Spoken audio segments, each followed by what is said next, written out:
And I saw another angel flying through the sky, carrying the eternal good news to proclaim to the people who belong to this world, to every nation, tribe, language, and people. Fear God, he shouted. Give glory to him, for the time has come when he will sit as judge. Worship him who made the heavens, the earth, the sea, and all the springs of water. The preaching of the gospel to every nation, tribe, language, and people is a prophetic necessity that has to occur before the end. Jesus said, "And the good news about the kingdom will be preached throughout the whole world so that all nations will hear it, and then the end will come." So the end can't come until everybody has heard the gospel and had a chance to respond to it. That's only fair. And since there are no longer any mature believers on the earth to complete this task, it's necessary to send an angel instead. Presumably, there are people in jungle tribes or people living in remote mountain villages who haven't heard the gospel, but this will be their chance. God keeps offering grace and mercy to everyone up until the very last moment. And with that loose end taken care of, there's now nothing left to stop the end from coming. Indeed, the very reason why Jesus is delaying his return is to give everyone a longer chance to repent and accept the gospel. Peter writes, "The Lord isn't really being slow about his promise as some people think. No, he is being patient for your sake. He does not want anyone to be destroyed, but wants everyone to repent." God will be absolutely thorough and fair in giving the world every possible chance to be saved. When it's no longer possible naturally, he will even make it happen supernaturally. Some will take him up on the offer, and others won't. After the first angel has completed his preaching, God sends another, and this one's job is to proclaim that Babylon is doomed. Then another angel followed him through the sky shouting, "Babylon is fallen, that great city is fallen, because she made all the nations of the world drink the wine of her passionate immorality." Now prophetically, the word Babylon can be confusing, and this is because it can represent an historical city, a religious system, or a political system, or a combination of all three. You see, Babylon once was a literal city situated in modern-day Iraq.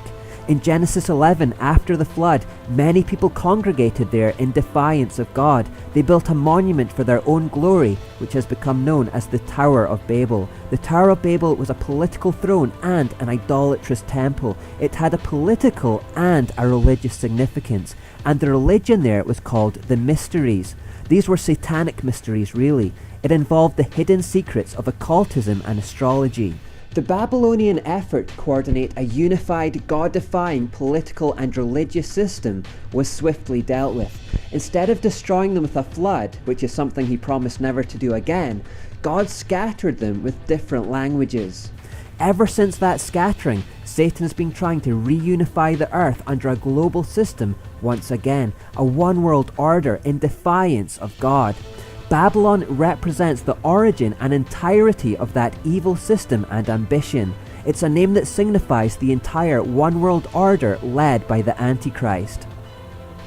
So when the second angel shouts, "Babylon is fallen, that great city is fallen," we know it doesn't refer to the literal ancient city which actually fell long ago. It must represent the city in which the Antichrist's end-time empire is headquartered, the one that embodies this anti-God Babylonian state of mind, the city which is the source and focal point of the global political tyranny and the worldwide false religion. And that seems to point us in the direction of Jerusalem. As far as we've been able to make out, Jerusalem is where the Antichrist will establish his throne, on Temple Mount. Earlier, we had seen Jerusalem shockingly being referred to as Sodom and Egypt, and we couldn't believe that God's holy city could be described in such terms. It seems that Babylon here is just another horrifying code word for Jerusalem in its current trampled, desolate state. The role for the second angel is to warn the world that the Antichrist's global empire is about to fall and to turn to God before it's too late.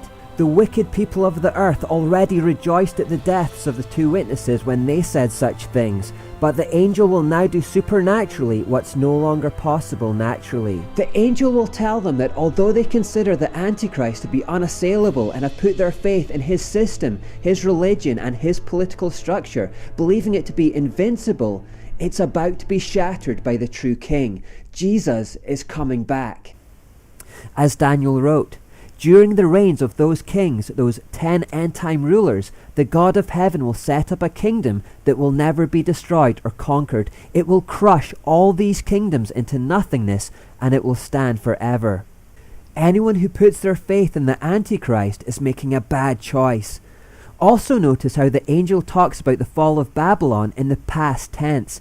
This is because it is certain to happen as if it already had happened. Isaiah 53 is another great example of this prophetic way of talking. This second angel may also be preaching to the few remaining baby believers or 11th hour converts as well.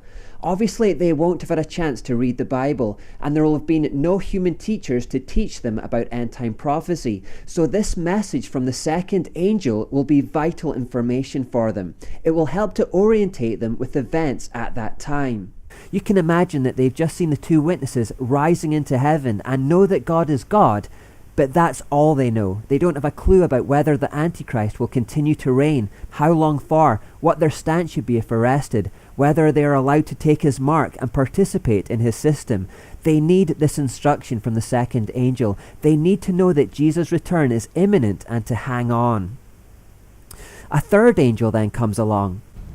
Then a third angel followed them, shouting, "Anyone who worships the beast and his statue, or who accepts his mark on the forehead or on the hand, must drink the wine of God's anger. It has been poured full strength into God's cup of wrath, and they will be tormented with fire and burning sulfur in the presence of the holy angels and the Lamb. The smoke of their torment will rise forever and ever, and they will have no relief day or night, for they have worshipped the beast and his statue, and have accepted the mark of his name." This means that God's holy people must endure persecution patiently, obeying his commands and maintaining their faith in Jesus. And I heard a voice from heaven saying, "Write this down. Blessed are those who die in the Lord from now on." Yes, says the Spirit, they are blessed indeed, for they will rest from their hard work, for their good deeds follow them. Again, this seems to be partly directed at the few baby believers or 11th hour converts on the earth. The 144,000 are not there anymore to warn against taking the mark of the beast, so it's necessary for an angel to tell them supernaturally. And again, these few believers probably don't know about hell or the need to persevere through persecution, so this is like a mini sermon telling them what's required of them during the last 2.5 months. They're being told not to take the mark of the beast, not to worship him in any way. Instead, they must refuse and suffer whichever consequences come their way with patience and perseverance. It seems that during this time the screw will be turning on the Antichrist. His end won't come right away at the end of the 1260 days. It's just that his power will start to weaken. He will no longer be able to do whatever he wants. As his empire starts crumbling during the last 2.5 months, he will become increasingly desperate and will start assembling an army for Armageddon, the climactic battle against God, and pressure will intensify to join his ranks.